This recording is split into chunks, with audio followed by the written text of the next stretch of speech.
পায়ে হেঁটে ঢুকলেন হাসপাতালে, ফিরলেন লাশ হয়ে। অপারেশনের নির্ধারিত তারিখ থাকায় সোমবার বিকালে বাড়ি থেকে হেঁটে ভোলা শহরের এশিয়া মেডিকেল সেন্টারে যান প্রসূতি সোনিয়া বেগম। রাতে অস্ত্রোপচারের জন্য তার শরীরে স্লাইন ও ইনজেকশন পুশ করেন নার্স। কয়েক মিনিটের মধ্যেই মুখ দিয়ে রক্ত বের হয়ে সোনিয়া মারা যান বলে অভিযোগ স্বজনদের।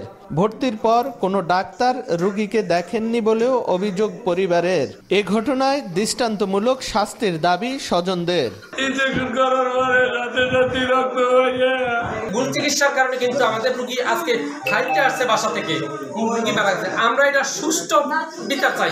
খবর পেয়ে রাতেই ওই হাসপাতালে আসেন সিভিল সার্জন ও সদর থানা পুলিশ। তদন্ত সাপেক্ষে অনিয়মের বিরুদ্ধে ব্যবস্থা নেয়ার কথা বলেন তারা। তবে ক্যামেরার সামনে কথা বলতে রাজি হয়নি হাসপাতাল কর্তৃপক্ষ।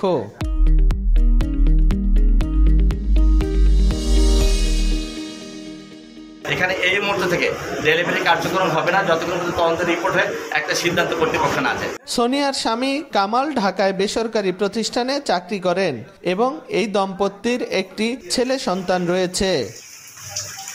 নাসির উদ্দিন লিটন, সময় সংবাদ, ভোলা।